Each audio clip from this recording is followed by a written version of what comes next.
Hello, friends. Hello, friends. A tradition unlike any other. Oh, my goodness. In your life, have you seen anything like that? There it is! Adam Scott, a life changer. Mashed potato! Here it comes. The team at Cobra Golf is set to introduce additions to its collection of King putters, making the offerings available in a sleek black colourway, the perfect complement to the limited edition black LTDX drivers and King black wedges.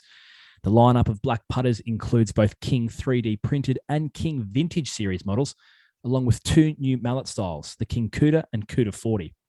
All King Collection putters come standard with the Cobra Super Stroke Traction Tour 2.0 grip and KBS Tour 120 shaft. The new additions to the King 3D printed and Vintage series will be available from July this year. For more information on the entire King family of products, visit cobragolf.com. This is the 19th tee. Kieran Marsh, Nathan Drudy back with you. Drudes, too good to have your company as always, especially excited this evening because the long-awaited, hotly anticipated review of your trip to America is finally upon us. I feel like we've been talking about this almost as long as you're actually away on the trip. So Yeah, this is true. It's nice to carve out some time in the schedule to sit and physically get to record that this evening. So that is coming, but we do have a few things we need to touch on before we get to the silly business, not least of which, Drudes, we can ring the bell again because we've got another winner.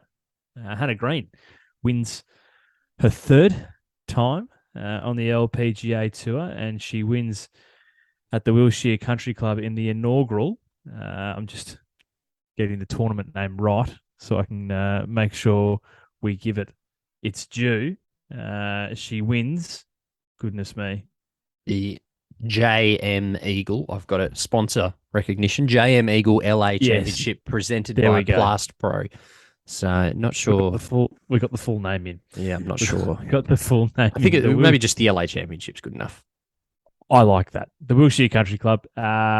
Look, I think I kind of thought to myself what immediately sprung to mind when I watched it. So, I mean, for those who haven't caught up on the news, Hannah sunk a decent, I'd say at least a 15 to probably 18 foot birdie putt on the 72nd hole to force a playoff, and then won with a birdie on the first playoff hole. So very similar, I suppose, clutch finish to what Grace Kim did just a few weeks back when she won her maiden LPGA Tour title and then got it done early doors in the playoff. But I don't know about you, what immediately sprung to mind for me was that age-old saying of form is temporary, class is permanent. Because you'd be forgiven coming into this for not necessarily tipping Hannah Green as your winner by the end of this tournament. Her most recent outing was a miscut at the first women's major of the year at the Chevron. She has been in relatively indifferent form in the lead up. But I think if you take a step back and look at it at the macro level, it's been building. It hasn't necessarily been the major winning form or the two-time leading into this tournament, LPGA winning form that we're used to from Hannah, but it's certainly been trending in the right direction. But this was I think, a victory that personified not only her immense talents as a golfer, but probably her greatest talent, which is her sheer doggedness and competitive mindedness to get herself in a position to a playoff and then go on and win. It was really impressive to see, Drudes. Yeah, I saw a little bit of this one, actually, mainly the third round when she reeled off 5 birdies in the last 6 holes to sort of really, I guess, get herself into contention because through that middle stretch, holes 8 through 11, she had a bogey and a doubled bogey.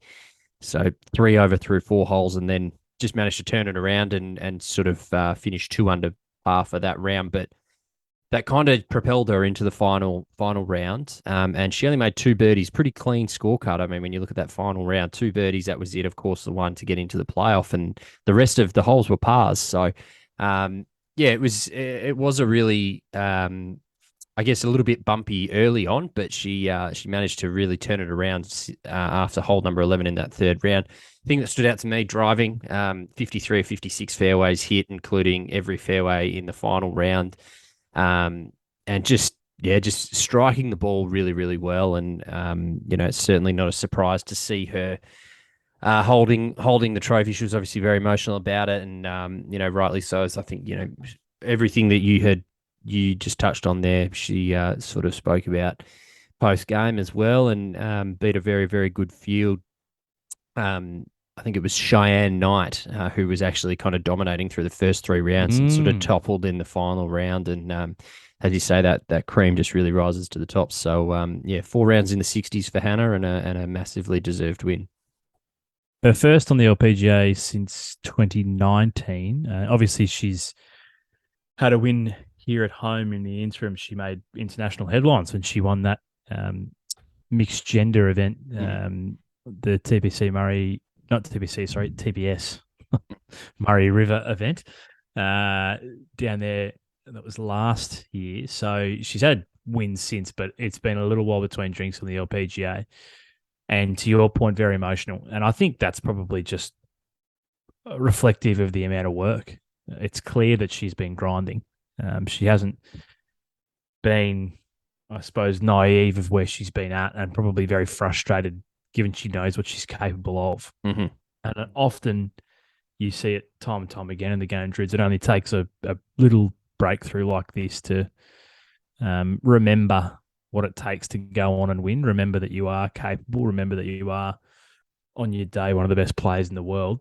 And hopefully it is the beginning of a little run for her, because, the game in this country is no doubt richer when she's playing well. And that, I think that's reflected in the outpouring of congratulations we saw for the victory across the Australian golfing community. So props to Hannah. Really, really solid win there at the LA Championship. And, hopefully plenty of good golf ahead.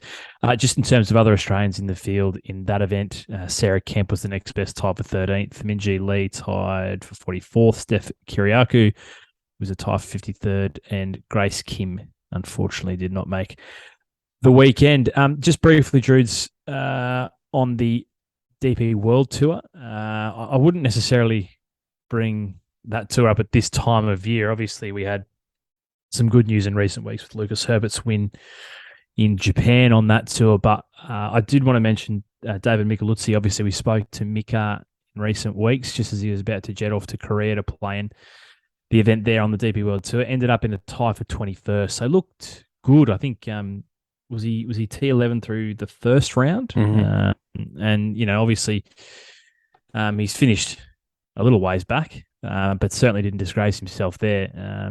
He's what's he finished? 7 shots off the winner, Pablo Larrazabal.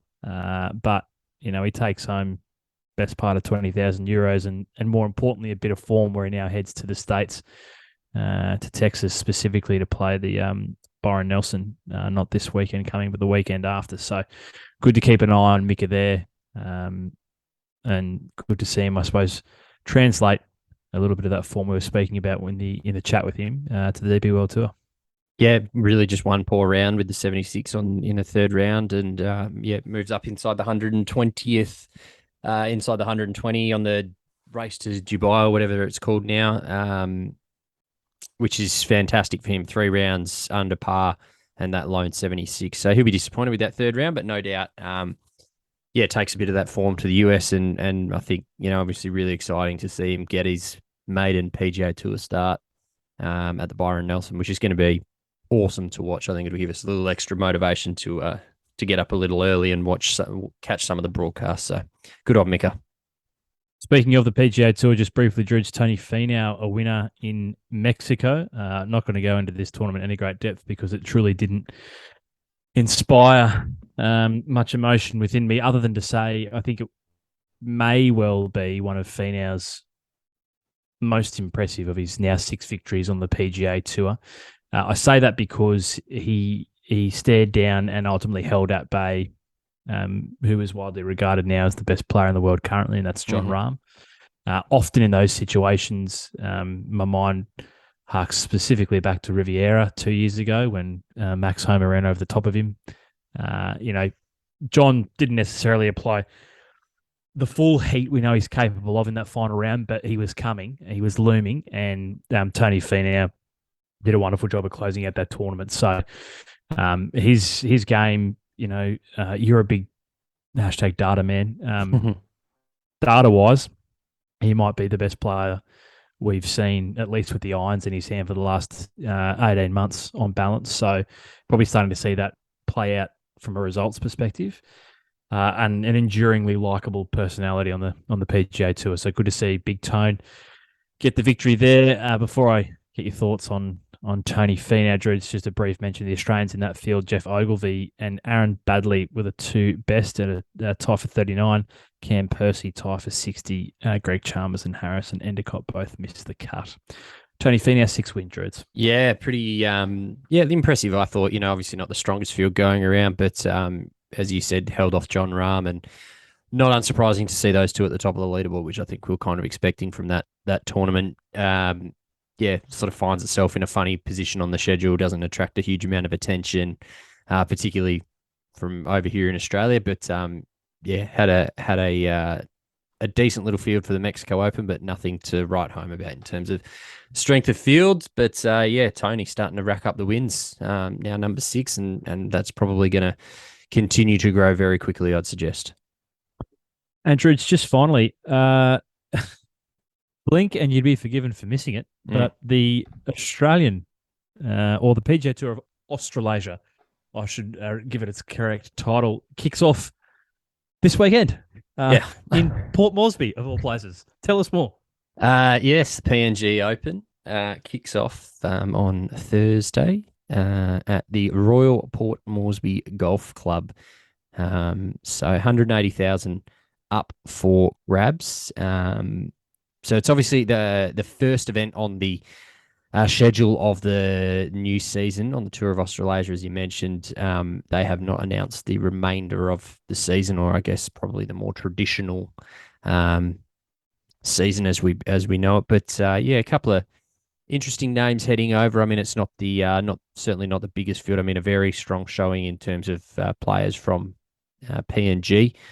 Jade McKenzie, obviously a previous winner on the Tour of Australasia on the WPGA a couple of years ago. Lincoln Ty heading over. Chris Wood, James Marcassani, Jack Munro.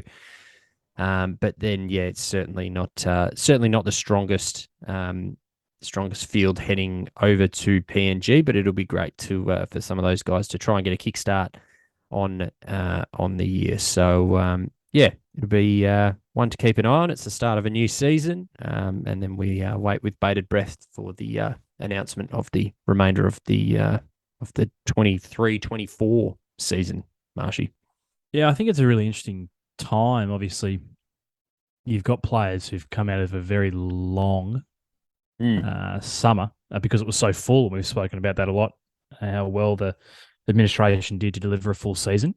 So it's an interesting time in terms of you've either got players probably taking a break or players like Mick are going and taking opportunities overseas where they present themselves.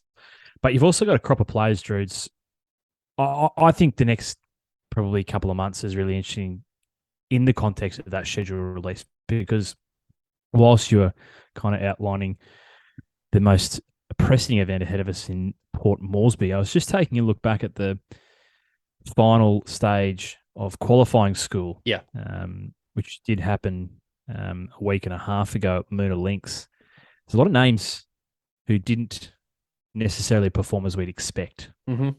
I think it would be fair to say a lot of guys we're used to seeing at events who, could be singing for their supper in the short term. Sure. So events like this, not necessarily going to get an invite. PNG, as is their right, and as they should, are going to stack the field with local players. But I'm sure there'll be a lot of players similarly waiting with bated breath to see what the schedule looks like, because with a bit of uncertainty around their status moving forward, they're going to want to know what playing opportunities they've got to rectify that. So, really interesting time, and I'm sure the administration's hard at work at kind of locking those things in and balancing an appropriate break now with continuing to give opportunities to those guys who are here in Australia and not taking those overseas opportunities. Yeah, well, it's a good opportunity, as you mentioned, for those top 25 guys who just got their card to, get a head start on the season before, I guess, maybe some of the bigger names start coming back into those fields. I mean, I guess, I guess it just kind of came out of the blue a little bit for me that it was Yes. starting without, sort of a broader schedule being put together as part of that. Obviously, I was just having a look at Port Moresby's weather as well, obviously very much tropical. So needing to be played during sort of May, June, July, August, even into September and October. So it could potentially tack on as the very, very first event closer to the beginning of the actual commencement of the season. But I see why they've dropped it in where it is. We kick off again, and so begins the merry-go-round once again, Marshy, that we'll keep a very close eye on. Looking forward to it. Yeah, plenty happening between that. There's a lot of Aussies overseas. The president obviously mentioned Mika and the ladies on the LPGA. I know Cassie Porter is currently on a bit of a trip around the States with our good friend Matt Winkley of Winkford, who's accompanying her, splitting his time between carrying her bag and doing her strength and conditioning work. I saw Karis Davidson's about to take off to the States. Crystal Blum's about to take off to Europe. So a lot of Australians getting on planes, which is great. Because, that's what we want to see after a busy summer is people taking opportunities on those leading tours around the world. So certainly be keeping an eye on many of those and more as things progress in the coming weeks. Drudes, just a little bit of housekeeping before we get stuck into the American trip review. So little delivery from our great friends at Oakley during the week.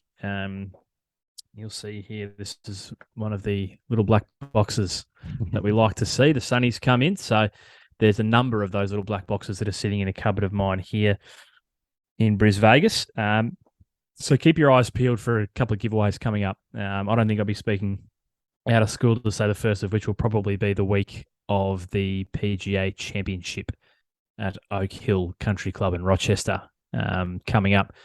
Not obviously this weekend. That's the Wells Fargo at Quail Hollow. It's not the weekend after, which is the Byron Nelson in Texas, but it's the weekend after that. So the second men's major of the year is fast upon us, and we will look to have a bit of a giveaway in that week, inclusive of your choice of a variety of different pairs of sunglasses from our great friends at Oakley. Yes, very excited to have them on board. Good friends at Oakley, good people. Get around it if you. I have recently kind of switched to wearing sunnies on the golf course. I've not really been a sunnies guy on the course just for whatever reason, but I've definitely moved towards it. I'm not really into the sport sunnies. I know that you didn't mind the dealers, I guess, as they're commonly called. Love my Gary Lyons. Yeah.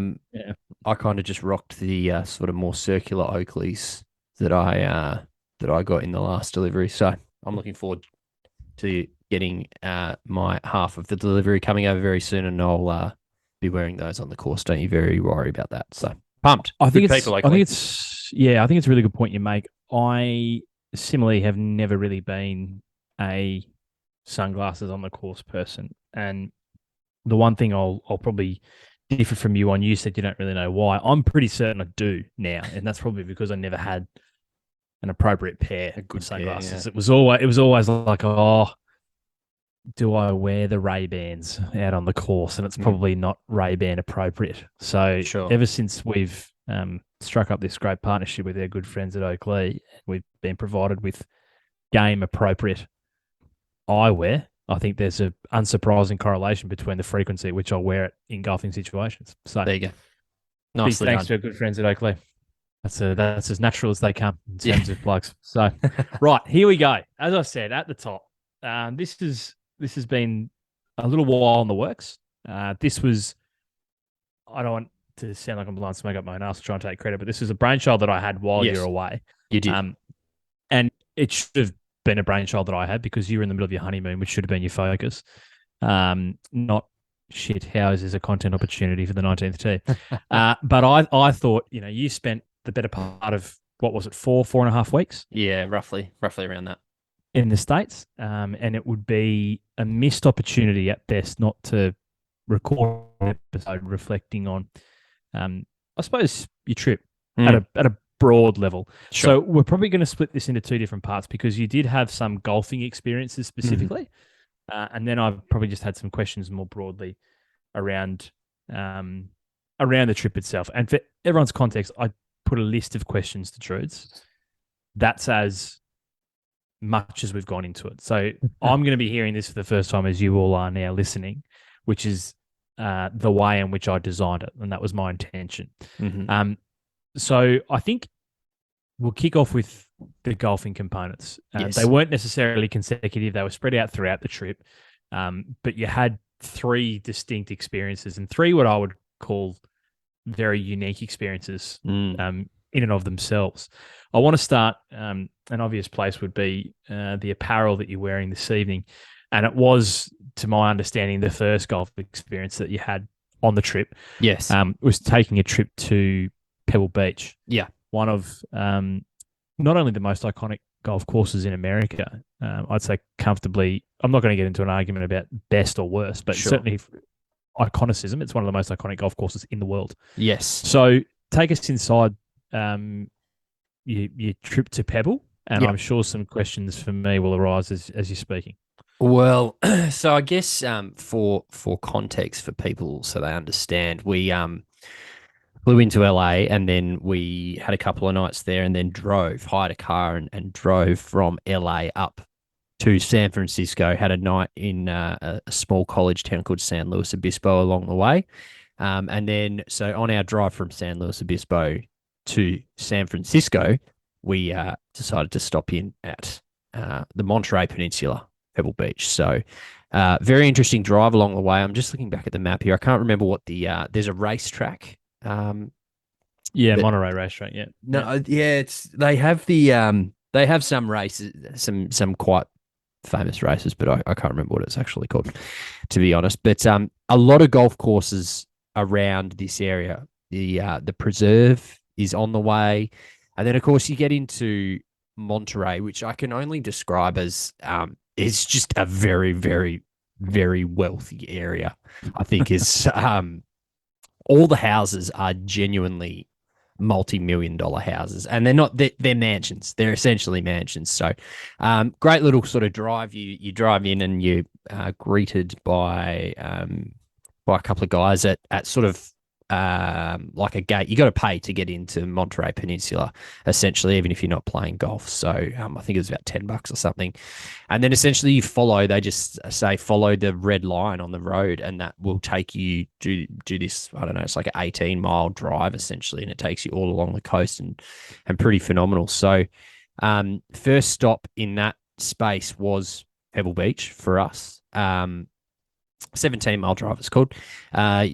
And you basically, as you just come around a corner and then all of a sudden you're running along hole 14. You're right next to it, which is pretty crazy to think about actually. And you sort of follow that around and I mean, there's golf is just everywhere and you can sort of see that around. And as you kind of drive into Pebble, there is a kind of like a par 3 sort of practice area next door. I think it was called the Hay or something similar. And then as you drive sort of further down and get, I guess, closer to more some of the accommodations and the putting greens and all that sort of stuff, there's the visitor center, which was actually really, really cool. We went in there and spent about half an hour, and they've obviously got trophies of the the US Opens that they've hosted and all the history and stuff, which was great. And then you can, because it's a public golf course, you can kind of walk around sort of wherever you want within reason, if that makes sense. So we walked around down to kind of a lookout area, and then sort of 50 meters to the left of us is 18 green. And you can walk basically within 10 meters of the green. And so we watched a couple of groups come through down 18, which was obviously pretty cool, before heading back up to the shops. Did a bit of shopping in there, and then watched some people tee off hole number 1. And I think in terms of tee shots, right? I can't imagine there'd be too many more nerve-wracking tee shots. You are introduced onto the tee um, by your full name and your home state or home club. Yeah, You right. You're given a round of applause by the caddies and anyone standing around watching. And then you've got to stand up and hit a tee shot, which for you and I would pose a lot of trouble because these multi-million dollar houses line the right-hand side of the fairway. Right. Yeah, one gentleman did put his tee ball into one of the houses. So I proceeded to re-tee and found one down the middle of the fairway. I guess in terms of things that stood out to me around Pebble, the size of 18 green is so much smaller than what it appears on TV. The grandstands that they dump around the side, around the back of those, around the back of the green behind the bunker there, make it look huge, and it's actually a really, really small green. So that kind of stood out to me, first and foremost. But there is a bit of, I don't know, there's a bit of an aura about the place. Like you're standing on one of the most famous golf courses in the world, and it's just immaculate. You know, they'd had some pretty shit weather go through there. We got it on a very good day.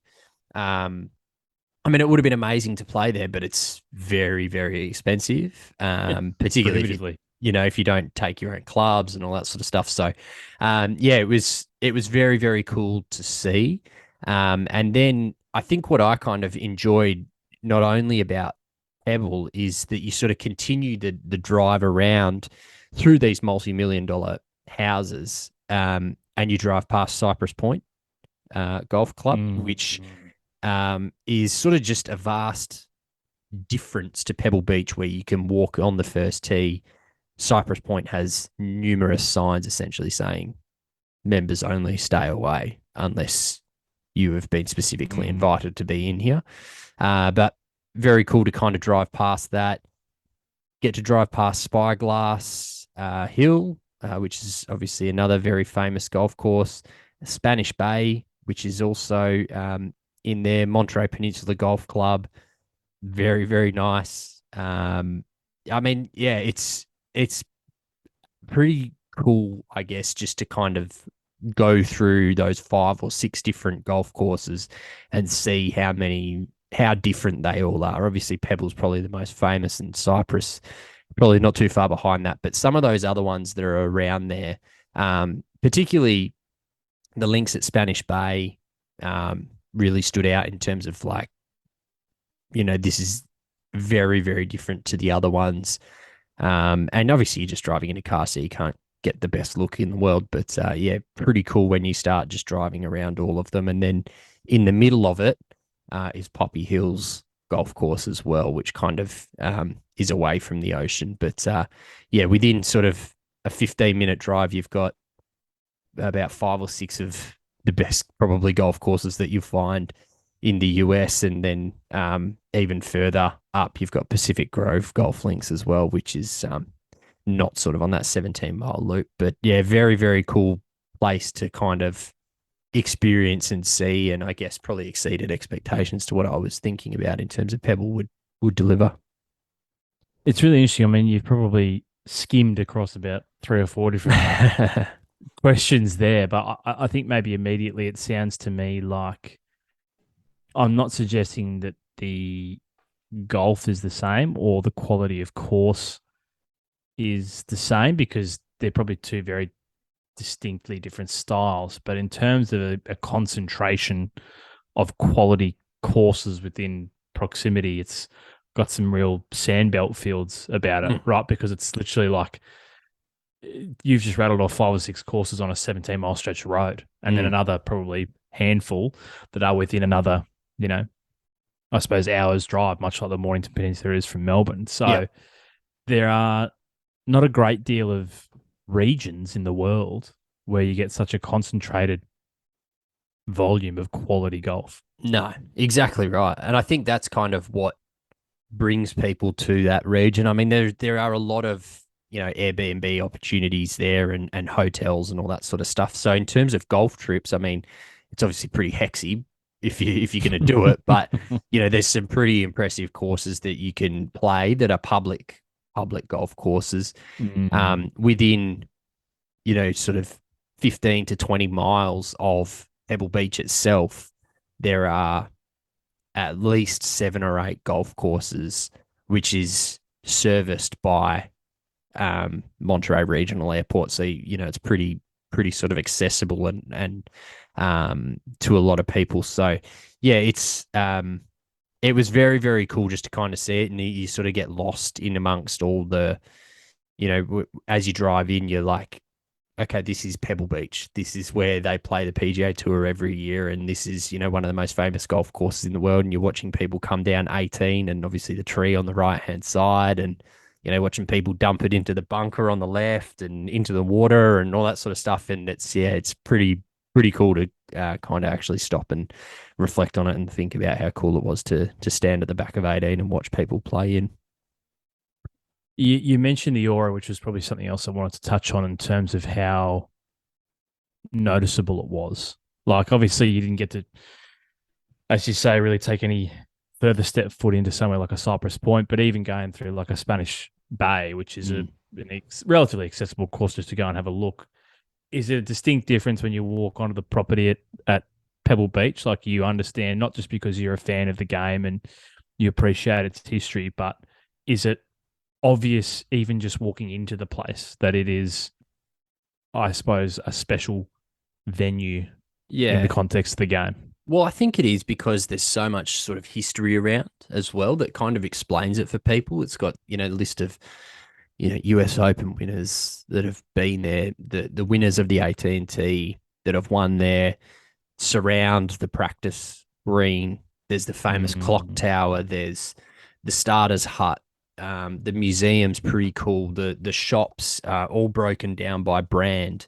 Essentially you've got Nike, you've got all the brands are in individual shops, and I think there's about, I don't know, 9 different shops of just, so the grandeur of it is what kind of jumps out to me, just even for Amy, right, who's not a golf person. I think she was kind of like, wow, this is big, considering the golf courses that we have here in Australia. It's just, it was big. And I think, when she saw how impressed I was by it, that kind of rubbed off on her a little bit. So, and that's not to say that there's anything against Spanish Bay or Spyglass or any of the ones that are around it. I think Pebble kind of just jumps out because it is so famous and it is so accessible. Cypress Point, I mean, intrigues me perhaps more than Pebble Beach, but that's because the blinds are closed, right? You can't get in. You kind of sort of slow down and drive past, and the road is very narrow, so you kind of just try not to crash at the same time. But yeah, it was pretty. I guess the grandeur really jumps out at you, and that's the thing that you're like, wow, this is Pebble Beach, I guess. Anything outside of the diminutive nature of the 18 green that you saw that took you by surprise? Well, I think probably just as I say, the tee box on one. I just was not expecting any of that. I probably expected a little bit of, I guess, the starter and all that sort of stuff, but I didn't expect you to be called up on the tee. And just the condition that they were able to keep the course in, considering the weather that they had while we were there, was very, very impressive. The viewing platform from the back of 18 that you're able to just kind of see out, all the way around the peninsula, and see some of those holes that lead in. I think you definitely see 17, and you can kind of see, I think it's 4 and 7, like in the very, very distance, you can kind of see. So it's pretty, like, that kind of jumps out at you when you're there, that you're like, wow, this is very, very cool to see. And if we had more time, I'm sure we probably would have tried to sneak some of those roads in different areas to get a better look at some of the holes on the other side. But the green on 18 absolutely jumped out to me because it looks enormous on TV, and it's very, very small in real life. So new appreciation for the guys that can hit it. Let's talk brass tacks. So first and foremost, foot traffic. Was it busy? I'm just thinking. Obviously, a price point we've spoken about. It is not it's public, but it's Yep. certainly not public in its price point. It's Sure. not a cheap place to play. But I'm also thinking, you were there kind of early March. Is that right? Did I Yes. get my Yeah. timing right? So I Yep. mean, it's still West Coast, so it's not terrible weather, but it's not the best time of year to be on the West Coast. So was it still relatively busy given those factors? Well, it actually surprised me how dead it actually was. I mean, there were players out playing and there were groups coming through steadily, but no one was waiting on any group. And probably in terms of people just kind of walking around, there weren't that many. So was pretty dead when we were probably really the only two people kind of walking around. I mean, all the shops were relatively empty. We were really the ones. The weather leading in had been pretty shit there, so they had so I maybe that kept a few people away. But yeah, it was pretty dead. I mean, it's very expensive to play. I think it's around 500 US a round, which is, with our conversion at the minute, somewhere around 700, I think, Australian, which is, if you're not taking golf clubs, you've obviously got to hire clubs, get a caddy, do all that sort of gear. I think I ended up costing it at around $850 or 900 or somewhere around that. And, it just wasn't feasible. Did buy the hat, as you can see, and Yes. I bought a shirt as well. So I think they were combined. I think they were about $100 between the two. So I was actually pleasantly surprised by that. 100 US, obviously, so 150 all up. So I was pleasantly surprised by that. So It's a good result. And that was going to be my only other question is we can obviously see what's on your head, but the shirt as well was the other purchase in the pro shop. So, all right, that's I was going to say Pebble, but probably more broadly the Monterey region and the Monterey Peninsula yes. for golf. Yes. Is there anything else before we move on to golf item number 2 that you feel has been left unsaid about the Monterey Peninsula? No, I think that's pretty much it. I mean, it is, as I said, it's just a very, very cool vicinity of things to see. So I'm very, very glad that we went and did it. And yeah, glad that we got to spend a little bit of time there. So Excellent. The next one we're going to talk about is not necessarily obviously in concurrent order because you did not go from the Monterey Peninsula to Nashville, Tennessee, one of the great cities, yes, not just in America, probably in terms of a global city and its attraction for its culture, one of the great cities, Nashville. Whilst in Nashville, amongst consuming a great many elements of the culture, you did manage to play around. Yes. And this was pretty special, I think, in the sense that keen listeners and those with a good memory would clock that in that period of sporadic programming while you were away, you had recorded a few chats prior to leaving. One of them was with a gentleman by the name of Jeremy, who runs a account on Instagram called Paired Up Golf. The headline being he has spent some time now traveling around the country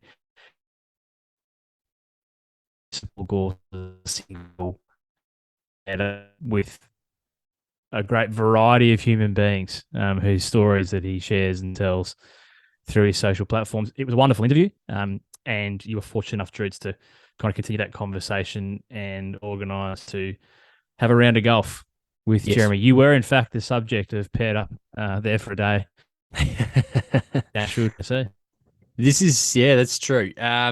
I guess probably broadly before we get into the golf, I guess Nashville out and out was our favorite place that we went to. Is easily my favorite place. I think just even if you're not a fan of country music, you get swept up in it, and it's very, very cool in and of what it is. I guess in terms of Broadway being the honky tonk bars and country music. Aside from that, you've got a massive university in Nashville, Vanderbilt University, one of the best sort of medical schools that you can go to in the US. They've also got a really great golfing culture, as I was kind of finding out from Jeremy. So we played at a course called McCabe Golf Course, which was about 15 minutes outside of downtown Nashville. Now, I guess probably the most famous course in Nashville, would people would know would be Sweetens Cove. And unfortunately that one didn't work out to play there. It was yeah, just a little too far, and obviously you got to book in a long way in advance. But we ended up at McCabe Golf Course, a little municipal golf course. Looking back at the map, I think it might even be 27 holes, or they might be 18. Can't really remember, but it was pretty busy for just a Wednesday or Thursday morning that we played. We kind of just rocked up. And they have one of their nines is always just for walk-ups, so you can't book it, and it rotates around between the nines that they have there. So of course we rolled in and sort of I think it was about, I don't know, it was about $30 for me to play with hiring clubs as well. Didn't obviously have the best set of golf clubs, but managed to hit the ball around. We didn't pair up with anyone else. We just played amongst ourselves, which was great. It was awesome to chat with Jeremy. He's a very, very good golfer. Plays off about one or two. And just to get a bit of the history of McCabe, and the golf course, and sort of compare some of the differences between US golf and Australian golf. There's a sort of hiking trail / walking trail that sort of runs around and through the golf course. And McCabe Golf Course, I think I might have put the photo on Instagram, can't remember, but its logo is an old airplane, an old like warplane, and it was that, yeah, because Jeremy was informing me that McCabe Golf Course used to be essentially the an airport during the war. And post-war, it got developed into a golf course, which has been very well regarded amongst municipal golf courses in Nashville, given its proximity to downtown. Some great little restaurants around there as well, and just a real welcoming sense and community sense, I guess, was you could see it very much from the very first tee box. Course wasn't in the best condition. It was pretty cold in Nashville, so it had been baked out and kind of dead, but you could see it was starting to come back. Tricky little greens throughout everywhere. We didn't keep score. We just kind of went out and enjoyed ourselves and hit a few balls. I did actually manage to make a genuine birdie, which was quite unbelievable, given the set of golf clubs that I was utilizing. But yeah, no, it was great fun. That was one of the best days that I had on the trip. Was obviously just getting to talk shop and talk golf and talk about his incredible trip through all 50 US states, and talk about, the differences between golf in Australia and the US, and I guess maybe just a bit of an history of Nashville and why it's such a blossoming town. Was really great to spend some time with Jeremy, and he's a wealth of knowledge, and I can't wait to read his book when it comes out. So yeah, really, really enjoyed McCabe Golf Course in Nashville there. See, there was a bit of time between the Ray and McCabe course, but I'm just interested, given what we just spoke about Monterey and the juxtaposition that was this local muni 15 minutes outside of the CBD, great community feel, no booking required, walk up start, hire clubs. Can you appreciate the, I suppose, unique attraction of both experiences? Because as a fan, you go to a place that's steeped in history like Pebble and you appreciate it. But I can see in your face and the way you tell a story that personally you probably enjoyed that experience more.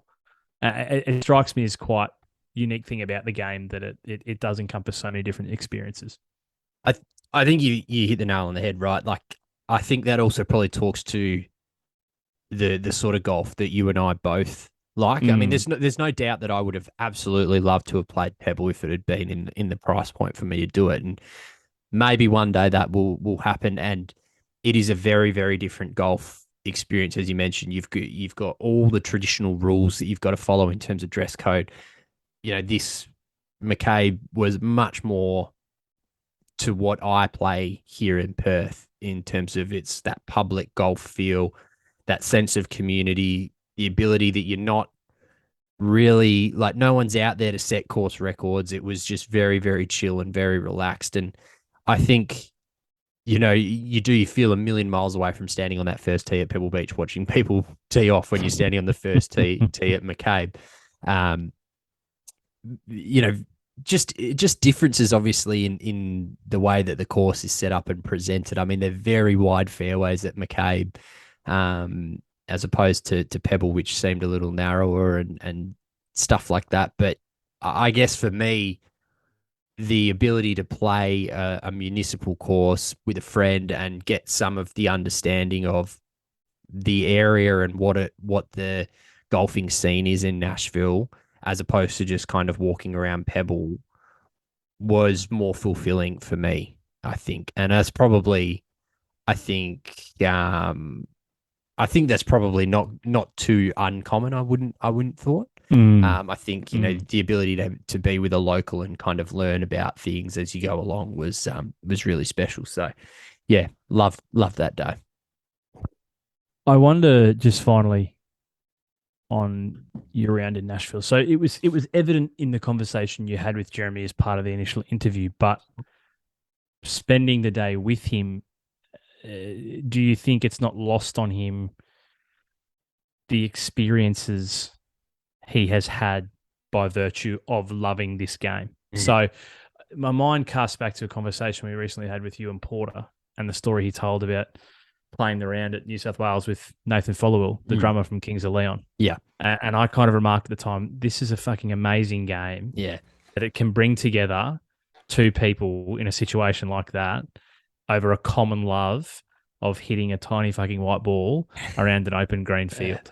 And sure, you're not Ewan Porter and Jeremy's not the drummer from Kings of Leon, but the principle is the same. Correct. Right? You're literally two guys from opposite ends of the world who have been brought together by a common love of the sport. And he has had so many of those individual experiences over the last couple of years. Yeah, absolutely. Like, spot on, right? And I still send him messages. Now we talk about golf and I send him photos if I go out and play. Like, I played on Sunday here at Marangaroo and all the kangaroos were around. So I sent him a photo of that.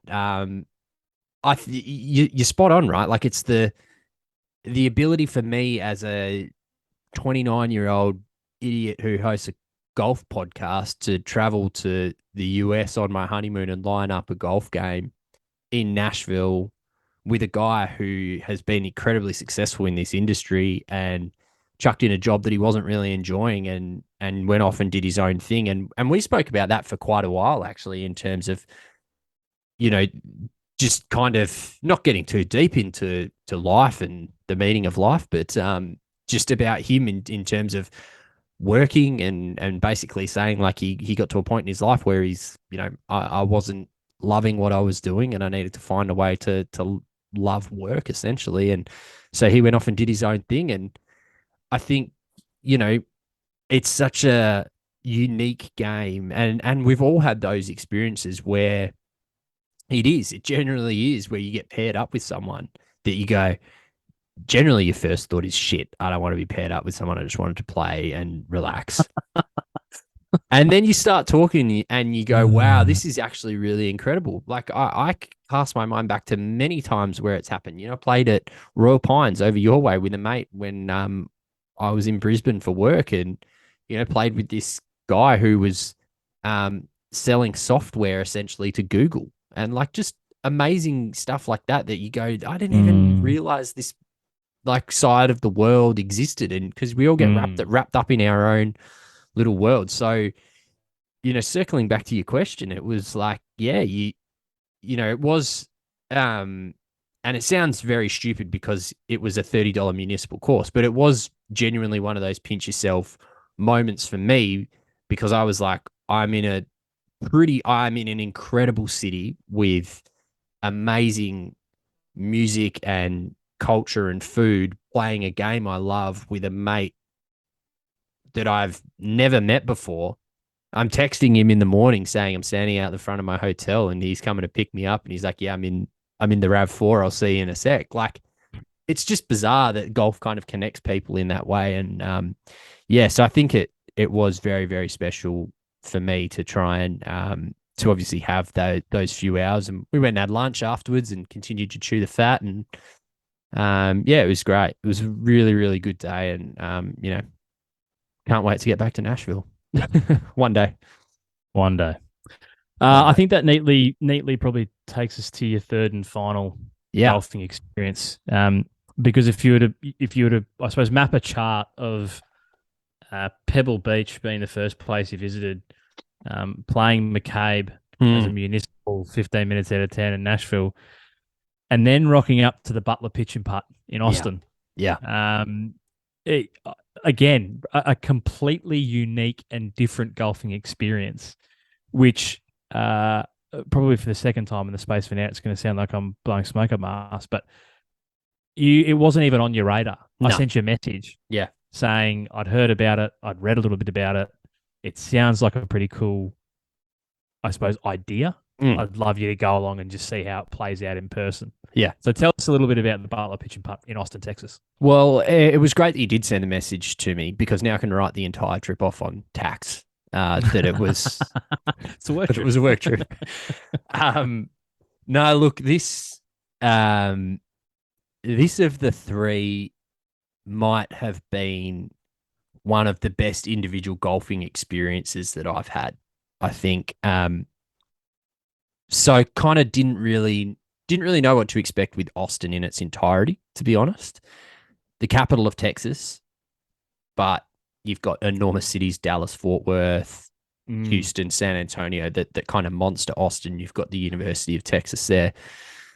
So didn't really know what to expect, and we got there and we absolutely loved it. And I'm sure we'll talk a little bit about that in a minute. But essentially jumped on one of the Lime scooters over to Butler pitch and putt, and rocked up with just no idea on what the hell to actually expect or how this even operated. So I kind of walked in and said to the guy, I said, look, I don't know. I said, I don't know how this works, mate. Like, I'm from Australia. What can I do here? What's the wait time? Do I have to book? Blah, blah, blah. Anyway, so he's like, I think it was $11 for 9 holes. Each club that you wanted to hire was $1 and each ball was $1. So I think it cost me about, I don't know, $15, I think, in total to play this 9 holes. You get your ball, you then drop it in the old school like tube that when your ball gets to the front, that's your turn to tee off. I was at there was only about 2 balls in front of me. So I was the third. By the time I got to the front, I was chatting to the unofficial starter there. So very different starter feel to Pebble Beach. You're not called onto the tee box. Anyway, so we were just chatting and talking about golf and whatnot. And I just said, look, I'm here on my own. If anyone, the guys behind me want to pair up, I'm more than happy to do that, whatever.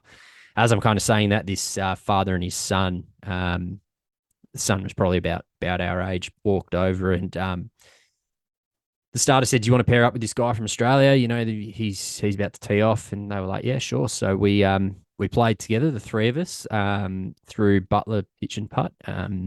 9 holes. Longest hole was about 110 meters. So I got a pitching wedge and a putter. That was it. So had to adapt from there. Thinned the first tee shot onto the second green, which was a good start. And yeah, so obviously Astro tee boxes, greens are a little bit funky, like, nothing too crazy, but good for a bit of entertainment. Incredible that they have put that golf course on such a small piece of land. And even more incredible that more people weren't getting hit by golf balls, because it was not a place that's attracting great golfers, let's say. Sure. It was very much more entertainment. Some billboards kind of throughout, with anchorman sayings. As you get to the end of the 5th hole, I think it is, there's a permanent sort of like little dinky truck that's parked there that they've renovated the back to be all eskies, and you buy beers. There's beer holders at every tee. And then sort of back at the very first hole, we stayed and had had a beer afterwards. They've got a burger van there. They've got cornhole. They've got like an outdoor sitting area. And by the time we got back, the wait time for tee off was over an hour.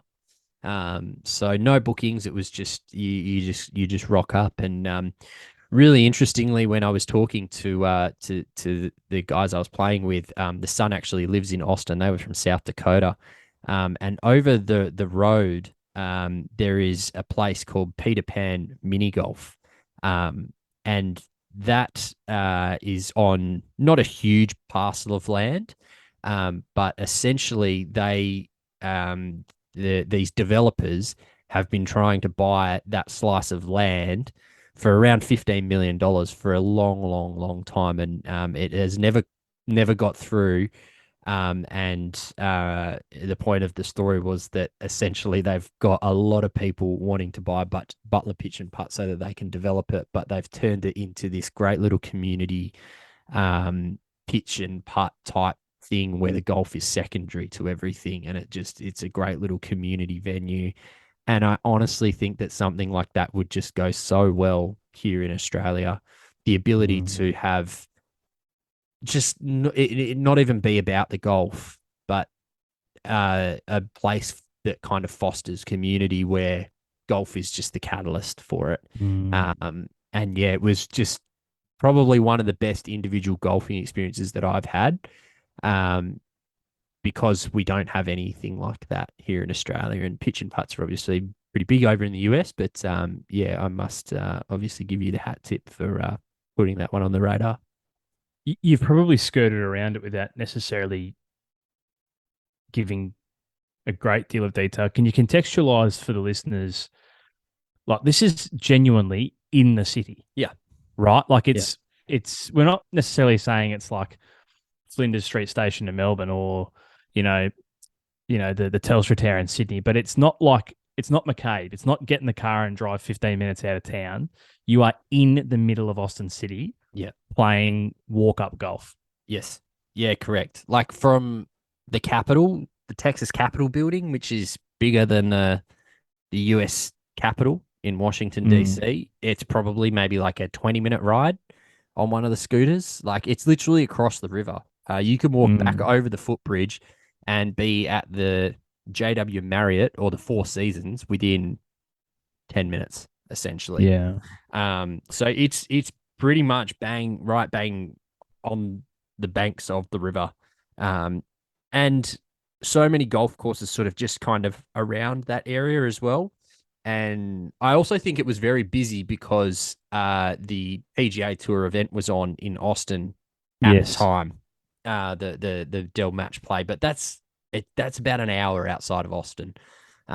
So yeah, it was it's inner city. I would class it as inner city. It's essentially like putting a par 3 for people listening here in Perth on the banks of South Perth, or I'm not even going to try for any of the other cities because my geography is shit. But it's bang in the middle of the city, right? Like, it's like putting something in South Bank, I guess. For I was just about to say it'd be a pitch and putt in South Bank in Brisbane. Quite literally across the river, walk back over a footbridge. It's actually got a lot of similarities. Look, I think it, for me, I was really keen for you to go and experience it, and then equally as keen for you to recount it here, because it bucks the trend of what we're seeing here in Australia, in the sense that people are elbowing each other. And when I say people, I mean city administrations are elbowing each other out of the way to close down courses in inner city locations. Sydney's a hotly contested area. The Victoria Park golf course here in Brisbane is being repurposed into an Olympic equestrian venue, and will long-term be a green space in the middle of the city. We're only seeing golf courses go one way in inner city. I'm not equating the Butler pitch and putt to a genuine 18-hole golf course, but I don't. To your point, it's not, the golf is secondary. It's about what it generates. It is, your playing partners are a prime example. It's dad visiting son from South Dakota who both clearly love golf. I could try and get dad in the taxi and get half an hour to 45 minutes outside of Austin, and we each pay 150 US to play, or we could just go and spend some quality time together, meet some random Australian, have a bit of fun, have a few beers, have a burger afterwards, and have literally just as much of a good time. Yeah, So correct. I think it's like when I first heard about it and then I read a bit more about it, and obviously now hearing it through you, I think it sounds to me like a very special place, and clearly it means a great deal to a great many number of people, evidenced by the fact that you can hold $15 million offers at bay to operate a little pitch and putt. Correct. And, I think to your point there, just talking about the green spaces, literally you walk out of the entry and back onto Riverside Drive it is, and there's a massive park opposite it, and a dog park on the foreshore. So they've kind of, got that stuff around them as well. But yeah, what they've done, I think, is just create something that genuinely fosters community, and it's not. And like I say, the important part for me was that it wasn't full of gun golfers, right? It wasn't. It wasn't something that was like, okay, I'm going to go and hone my game here. There might be people like that do that, and sure, but what I saw on the day that I was there, midweek, I think it was maybe a Thursday or Friday, 10 a.m. in the morning, was not that. I saw people with families going around, mates, groups of mates, people like me just wanting to experience it. And, the fact that we couldn't even really get a seat afterwards was evidence that it's just building a community in a city that is growing massively. But people often compare Austin and Nashville as to the two cities, and there are a lot of similarities, absolutely. But yeah, for something as so rugged and natural and just, it's not well maintained. It's not an amazing, the greens aren't rolling at 13 or 14 and they're not pure, right? Like it's a genuine community feel about it. And I think that's what I keep coming back to. So yeah, it was a great recommendation from you. Okay, that's the golf. That's only taken us the best part of 40, 45 minutes. So that's good. It's good. Good though. Look, I think, as I said, 3 really unique experiences. And I think that's awesome. Like, I think you could have gone and had 3 of the same. And it would have been nice to go and see some of the most pristine and immaculate courses in America. But I think to have the more authentic, salt of the earth, as many people would call it, golfing experience, to your point, is much more aligned to our collective ethos here at the 19th Tee. So I'm very glad, as I was at the time, as I am now, reflecting with you, that you got to have those experiences. Now, I mentioned at the start that I'd given you a list of questions. We've gone through the golf experiences specifically. There is a few kind of, I wouldn't necessarily call them rapid fire because there's probably going to be a story to each of them, but they are pretty direct and to the point. One thing I realized today when I was kind of reflecting on the questions that I sent you, I didn't really give you an opportunity to cover something that is clearly, as we've heard ad nauseum for the last kind of 4 years, very important and close to your heart. So, question without notice, and I'm going to give you a couple of minutes just to speak directly to what it meant to go back to Eugene in Oregon. Yes. And I suppose probably as part of that, sharing that place that means a lot to you with your now beautiful bride Amy. How was the homecoming to Eugene, Oregon? Very cool and very special. I know we often joke about it and we laugh about how shit Oregon is when they bucket some of their sports and whatever. But yeah, so driving from San Francisco to Eugene, we stopped the night in a very, very shitty place called Eureka in California. Would not recommend going through there ever. We left our motel at about 4 a.m. To get on the road to Eugene.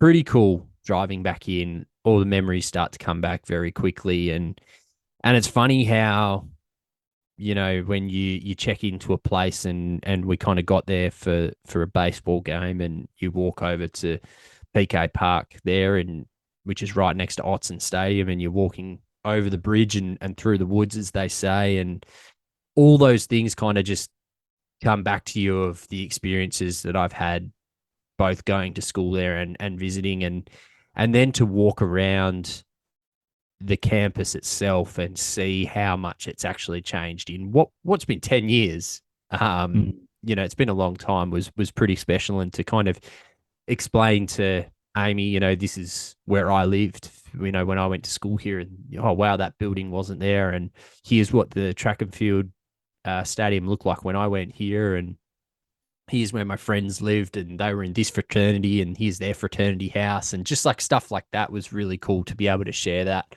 and just kind of see how Eugene has changed and grown. I mean, it's still a city, but it's still very much a college town. If you take Eugene out of there, there's only a few sort of businesses that would kind of keep it afloat. And we went to a few different college bars. I think we were there on a Sunday and Monday night, which was, not obviously wasn't pumping, but it was really great to kind of just get back and see different parts of Eugene, and all the new developments and everything that they've done to it makes the uni look great. So yeah, it was very, very special to go back, and spent some good coin at the duck store, as you do, and just got involved with some of the museums that they've built and stuff like that. So yeah, it was really cool. Really enjoyed Eugene. Always nice to go back. Probably never going to get back there. I mean, we were talking about that. We kind of said, like, when am I ever coming back to Eugene? I'd love to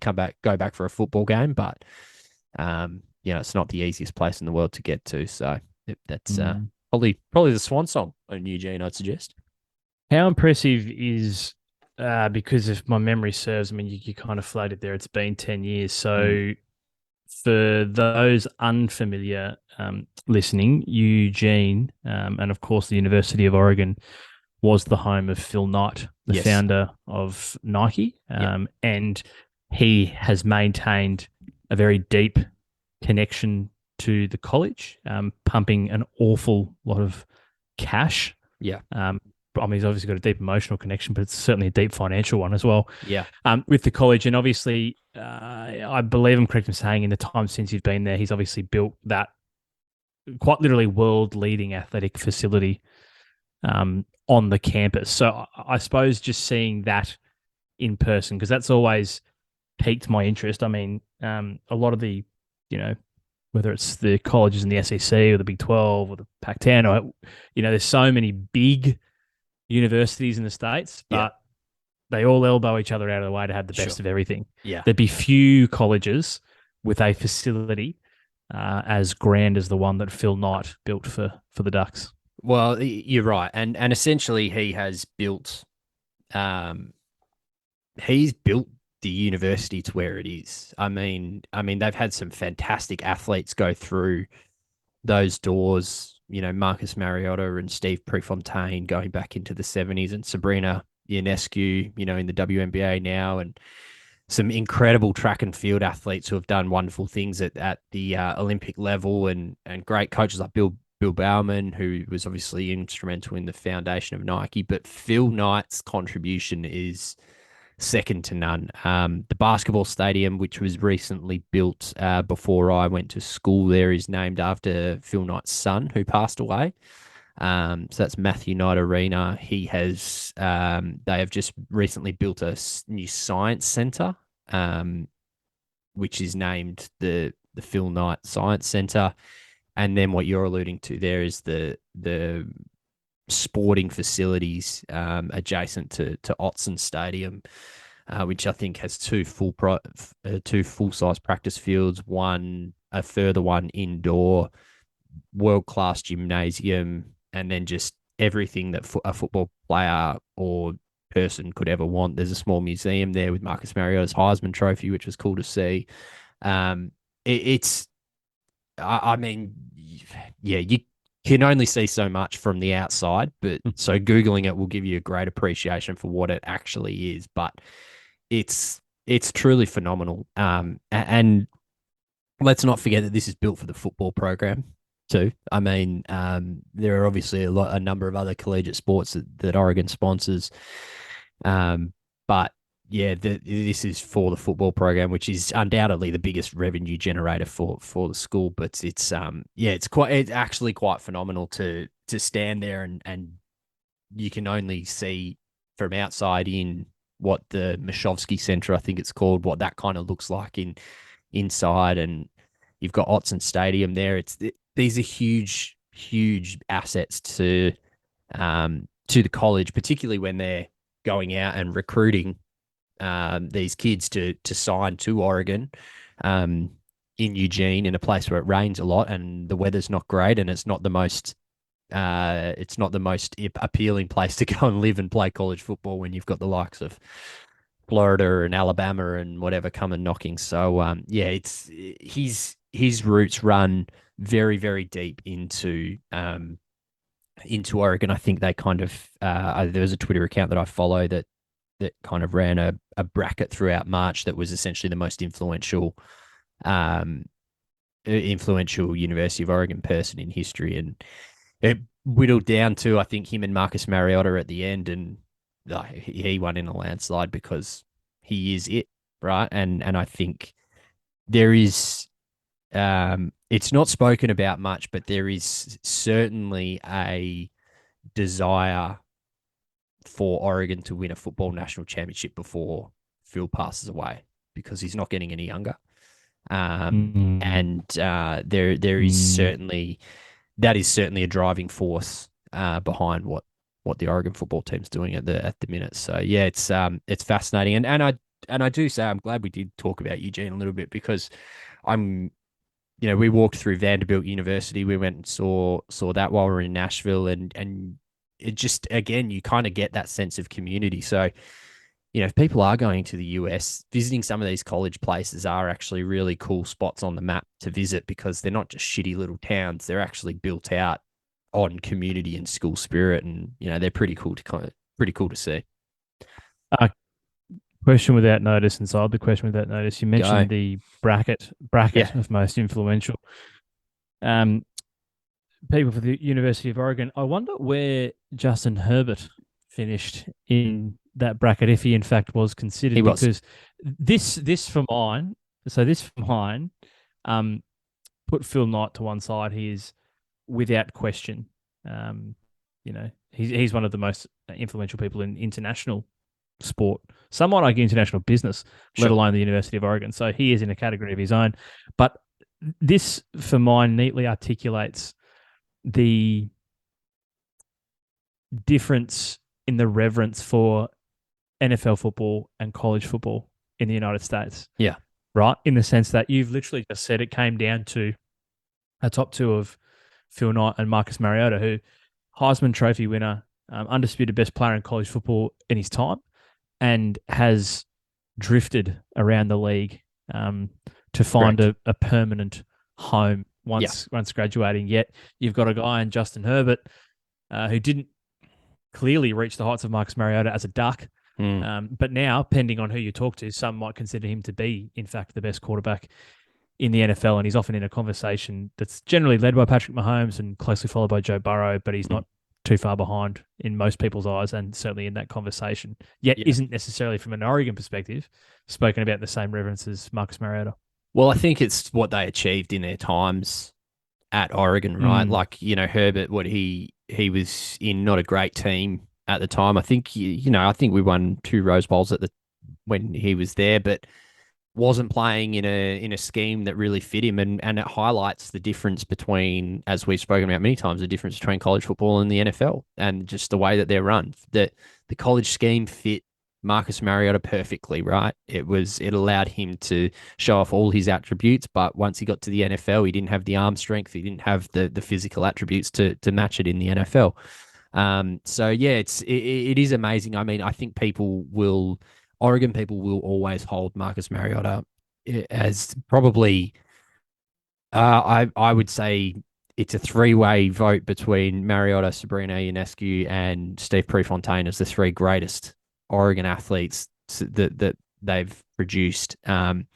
Given that even Marcus Mariota, I mean, he won a Heisman Trophy and took us to a national championship, which we ultimately lost. But I was at school when I was there when Mariota was playing, and we used to go to bars that drinks were named after him, and there was a mob of people who followed him on campus.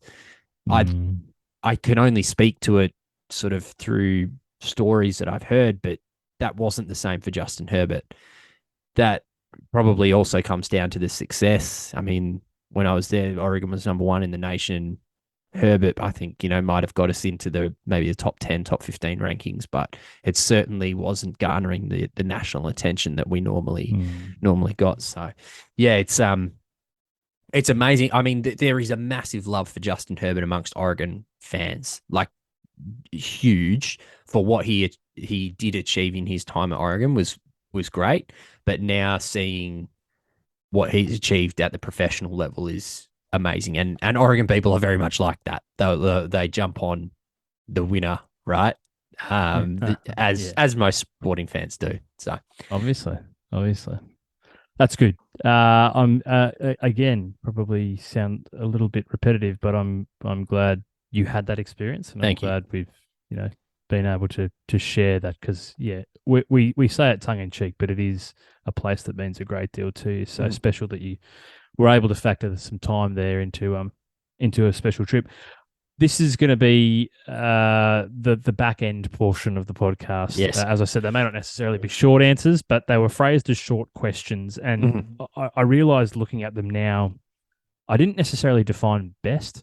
So this is a series of best questions. Yes. I suppose looking at them, I'm sure I don't need to say this because it's probably exactly how you've interpreted it. They don't necessarily have to be the best in terms of quality. Because I'm pretty sure I know what the answer to the first one's going to be, but that may in fact be more to do with experience, yes, or anticipation, or build up. So, if you could be so kind as maybe just why it was the best. It may not necessarily be quality, as I said. It could be a variety of different factors, but best food on the trip. I do have some honourable mentions in each category as well, if that's okay. Sure, please. Absolutely. I will start with the best, though. As you alluded to, the best was Franklin Barbecue in Austin. Easily the best. I love barbecue and smoking meats myself, and Franklin Barbecue is the most famous barbecue in the world. The experience of it, waking up early, getting there at 7:30, 8 o'clock, being 10th in line.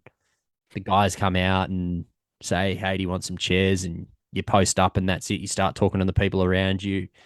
And then you can leave after that if you want to. If you really want to, you can leave. So we went down to the cafe and got a coffee and came back. And when I say we, I mean me and a couple of American dudes that I just met and just got to chatting. And the experience of then, people coming around and taking your order and going inside and seeing it all, and then experiencing Franklin Barbecue for the first time is something that I have genuinely seen on TV and dreamed of doing for a long, long time. Just being there, this guy who kind of put barbecue on the map was very, very special. And that's what Texas is. Texas is barbecue, and everyone will tell you they've got their own little secret, but I think La Barbecue's excellent. There's another one that started up, Blacks, I think, is a great place as well. But Franklin may not, and I heard this described to me, but it may not be the very best barbecue that you will ever have on its day.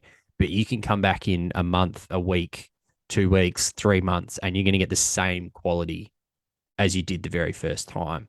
Whereas other places will kind of dip. So it's his consistency that kind of kicks goals. So I was bummed he wasn't there, because it would have been really cool to meet him. But the dude who was in line first, the very first dude in line, got in at 5 a.m. from LA, and he flew in just for Franklin's Barbecue and then was flying out at 4 p.m. later that day. So That's unreal. So just kind of really cool. That was the very best food that we had in terms of experience and quality. I would say so. Thoroughly Honorable recommend it. mentions. Honorable mentions: L.A. Pizzana, a place that I'd seen on TV. Daniel Aditi is the Italian chef. Just phenomenal pizza. Truly phenomenal pizza. Got to experience that with obviously Amy and a very good friend that we hung out with at Oregon. On our drive, Santa Monica, Brophy Brothers, arguably the best fish and chips I've ever had in my life. Wow. Reminds me a lot of Frio here, just on the harbour. Real cool to see. In and Out Burger, I had to put it on the list. It's just we had it Obviously, a lot. it's so good. It's outstanding. Rennie's Landing in Eugene, they do like these like potato gems with like ranch sauce and cheese and bacon. Elite. Robo Taco in Portland for tacos. Ox in Portland was a very fancy restaurant that we went to with a good friend of mine who lives in Portland, Mark. Steakhouse type thing. Nashville, arguably the best tacos that we had, a place called Bakersfield. Florida Georgia Line in Nashville. Peg Leg Porker for barbecue in Nashville. Cafe Du Monde in New Orleans, very famous cafe. Go at night. What did you have at Cafe de The Monde? beignets, the beignets. That's where you got to Yes, get. You got to yes. get the beignets. Yeah. Go at night. It's open 24 hours. Go at we got it at 8 o'clock after dinner one night, and literally just walked straight in, and then went back to get some the next morning, and the wait was like 45 minutes. So go at night. And then in Austin, Torchy's Tacos, which is a chain but was excellent, and a place called Giro on the main bar street there, which was great. So that was just a little food truck. So we love that. So they're the honorable mentions. If you're going back, if anyone's going to America, write some of those down. They're very good. Excellent. But yeah, I would have thought Franklin Barbecue by the length of the strait. Yes, easily. Similarly, best drink. See, this is difficult because I'm You're not not a re- big. You're not a big. No. Variety is not the spice of life when it comes to drinks for Drudes. No. So So this may in fact be more about the experience than the well, actual.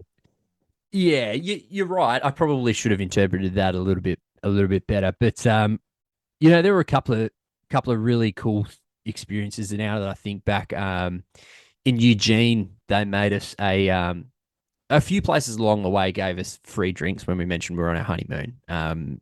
In Eugene, they made us some cocktail called a duck fart. It was like a shot. It looked like a duck had shit in water. I don't know. It was like, I don't know. It was weird. It was all right though. We got a free beer from a couple that we they sat at the same table as us after skiing in Utah. That was great. But I just wrote down like their array of beers in terms of Bud Light, Lone Star, Coors Light, Modelo were all just standard great. But Portland's craft beers are next level. It's the craft beer capital of the US. So that was great. Loved the craft beers that we had there. I tried many of them, couldn't pick out a fave. And then honorable mention to their range of seltzers over there. Don't mind me a seltzer. They have a lot. Truly bloody, I don't know. I couldn't even tell you the amount that they had over there. But yeah, honorable mention to seltzers. Best night. Yeah, see, this was tough. I've gone with the Luke Combs concert in Arlington. There it is. I mean, if you'll indulge me, can I tell the story of this day? Oh, please. Because Absolutely. this was a bit of a disaster of a day, actually. So we were in Austin, 2.5 hours south of Arlington, and we were catching a train up from there. There's very, very few sort of ways of getting between Austin and Dallas. So anyway, we're catching a train up, wake up, pack the bags. I open the emails to get the tickets, email there, train cancelled. So thinking, shit, okay. Probably the one day that we actually need to be somewhere. So we jump on, immediately look at flights that are available. So there's a 22-minute flight from Austin to Dallas that we jump on with Southwest Airlines, who we've flown with mostly. Book that. Within 10 minutes, get a notification that the flight's been delayed an hour. 10 minutes later, another hour delay. So the plane's not taking off till 3 o'clock at this point. Means we're getting in at 3:30. We're starting to get a little bit close to things. So we're getting into Dallas. You've obviously got Fort Worth over here, and then you've got Arlington, which is in the middle of those two. Anyway, so we go to the airport and we're like, once we check in, that's it. We're locked in. Our bags are on. Like we can't do anything different. So we sat out the front of the airport until the very last minute. Finally checked in and managed to get up there. As we sort of get in the Uber, the dude's like, this is maybe, I think about maybe 3:30, 4 o'clock in the afternoon. The dude's like, yeah, you need to hightail it right now to Arlington. So drop your shit off, get changed, and get out there. And he was right, because it was absolutely mental. There was like 80,000 or maybe 60,000 people trying to get to this concert. It was just a complete disaster trying to get anywhere near the stadium. So, but we eventually made it. Didn't know that you couldn't take in bags. So Amy obviously had a small handbag, like not very big. You can only take clear bags in. So didn't really know what to do with that. Had to check it in for $25, which was just a rort. Into the back of like a U-Haul truck. And that feels safe. We were ticket 311. So do your maths on how much money that they've made there.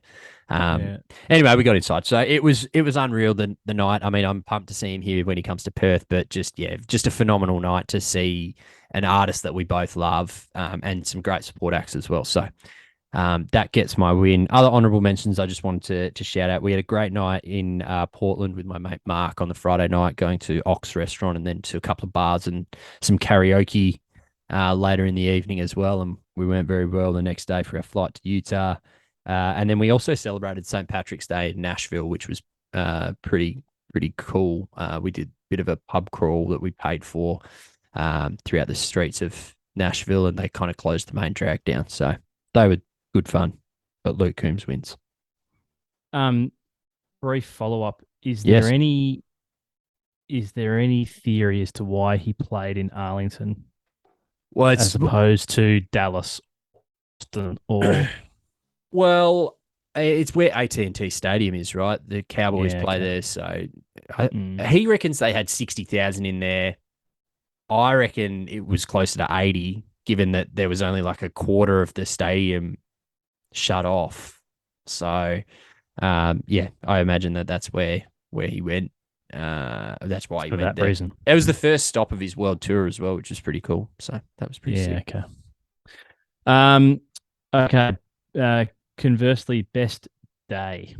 I'll start with the honourable mentions here. Disneyland, just always a wicked day, no matter if you're a kid or an adult. It's one of the best. It's just awesome. Like, do it. It's expensive, but just do it. Our second day of skiing in Utah was pretty elite. Like, we had nice blue skies, followed by snow in the afternoon. So that was pretty cool to see. But I've gone, the best day was the day that we hired bikes in San Francisco and rode across the Golden Gate Bridge down to a town called Sausalito on the other side. You get the ferry back, drop the bikes off, and then sort of last minute we decided to go to a Golden State Warriors game, which was pretty cool. So that's the best day.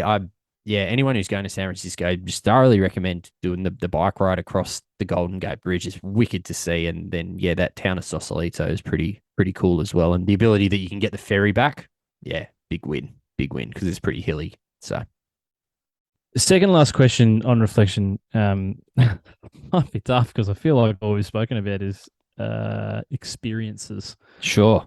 But best experience.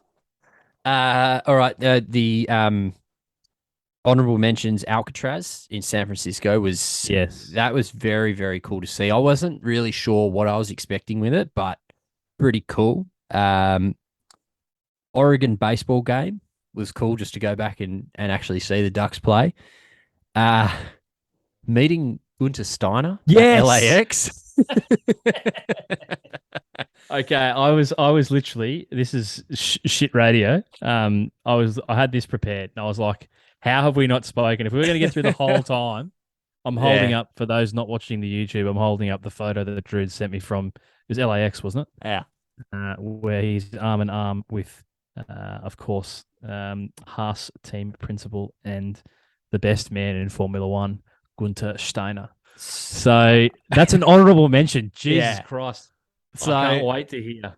So that was pretty cool. We walked into LAX and we get to the Qantas thing, and there's 3 flights taking off within about 45 minutes of each other to Australia: Brisbane, Sydney, Melbourne, and there was no one really checking in. There was us in the pleb economy section and this dude in the business class section, and I kind of like looked over and I was like, he looks real familiar. And I said to Amy, I was like, I think that's Gunter, and she's like, nah, no way. Shut up, Nathan. Stupid me said it just a little bit louder. No, I think it's Gunter. And he turned around and looked at me, and I was like, yeah, no, this is Gunter. Gave him the old thumbs up on you, mate. Anyway, didn't think too much more of it. I was like, oh, I'll try and get a photo, But anyway, in this point, we're called up to check in, right? International flight, you got to have your passports, and we've got pretty heavy bags at this point. We're like, are we going to be under the allowance? So anyway, turn around. And Gunter is checking in at literally the next person over. We're about a meter away at this point. And I'm like, I've got no idea what's going on here with the check-in process. I couldn't care less. So I'm trying to pull the phone out. I've kind of turned to him and I said, can we just get a photo after this, mate? And he's like, yeah. Yeah, no worries. Anyway, he's finished his shit. And like the lady's asking me all these questions. I'm a blank to. I couldn't care less. Can you shut up? I need to get a photo with Gunter. So if you look closely in that photo, okay, opening it up again. At my hand, more good radio. You'll see that in my hand is my phone that is open to the camera, because I'm fumbling around getting my phone ready to give to Amy to take the photo, and Gunter's gone, like tapped me on the shoulder and gone, she's got the phone ready, mate. It's all good. Like giving me the hurry up, essentially. So if you look at that, you'll see that my camera is open, waiting to take a photo with Gunter. So anyway, we took the photo, and he said to me, I said to him, best of luck for Australia. And he said, thanks very much. And off he went. And he obviously had TSA pre-approval in terms of security screening that didn't get clicked onto his boarding pass. So he had to come back and get that sorted. So yeah, that was my experience in meeting Gunter, which is not the winner. No, that's an honorable mention. So please. The best experience I actually had, and a common theme, but it was in Nashville. We last minute decided. So Nashville on Broadway is just a chaos, right? It's about 500 meters of just bars, literally butted up against each other, 3 stories, some of them. And on every story from 11 a.m. until 4 a.m. the next day, there is a band. And I mean like a full band playing, not just someone with a guitar in the corner, like a full band. And on the street, there are like tractors pulling trailers with people partying in the back. There are trucks with people in the back of whatever. And then there are these bike bars. And essentially what they are is like a bar that wraps around, and you sit on the outside with some pedals, and you pedal and you make this thing go, which you don't. The guy at the front's got a throttle and whatever. But essentially we did this last minute. We're kind of like, I don't really know what to expect. There's only 2 of us. There's 20 seats on this thing. Anyway, we ended up getting paired up with this group who was on like a joint Bucks and Hens party. These American guys from some are from Texas, some are from Arkansas, and we ended up just becoming good mates with them, and went drinking with them afterwards, and went and had dinner with them afterwards. And it was just that whole experience of riding through the main part of Nashville while drinking beers on this pedal bike and high-fiving people on the street was just ludicrous, but it was the best experience by a long way. Thoroughly recommend that. So if you haven't already picked up, Nashville was the place to go. Nashville, pretty good. Yeah. Now, looking at this is the last question. And again, as is often the case when you write things out, things play out, probably don't mean to end the questions on such a perceived negative, but is there any particular regret? Place you didn't go, something you didn't do? I mean, look, it's not a regret, but I mean, New Orleans for us didn't really jump out. It's not the safest of cities, so we were kind of on edge a little bit. I think probably the 2 regrets are that we didn't time some places better. Like Oregon played basketball on the Saturday night, so had we have timed it better, we would have being For a in basketball town for a basketball game. And also probably just not booking better accommodation across the board, particularly when we were driving. Obviously, we stopped in some smaller towns and we stayed in some pretty shitty motels. So if you ever need recommendations on where not to stay, I can give that to you. Just avoid Eureka entirely. Eureka, yeah. It was awful. One of the worst places I've ever stayed in my life. Actually, no, the worst place I've ever stayed in my life. But yeah, I think that was kind of our thing. Even when we got in Disneyland, we stayed in Anaheim for 2 nights, and not that we spent probably like a grand total of 3 hours awake in the room, but and that was in a motel. But I wish we had just had the hotel just for that sense of luxury. We were on our honeymoon type thing. So that was kind of our regret when we got back, that we didn't upgrade our accommodation a little bit. When we got to Portland, we were staying in a motel that was attached to a hotel, and we kind of got in and we were like, bugger it, let's just upgrade to the hotel. And we did. And it was probably one of the better things that we did. So they're probably the kind of 2 regrets, just timing it a little bit better with some sports stuff. But yeah, all in all, bloody good trip. Enjoyed it. Certainly sounds like it, mate. I'm glad this has played out exactly how I had hoped it would. Excellent. When I had envisaged it. I think for me, one of the things that stands out,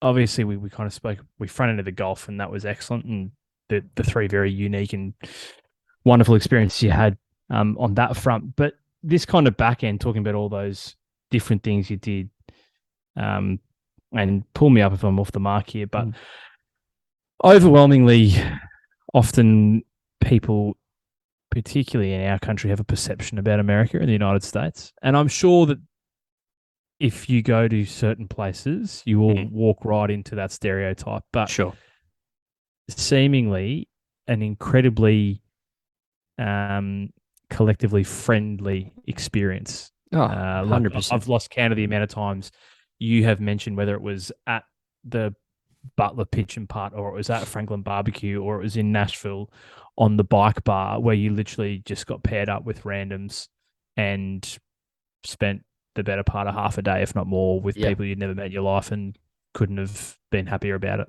So that for me is probably, when I hear about all the collective experiences, the overwhelming sense that I get.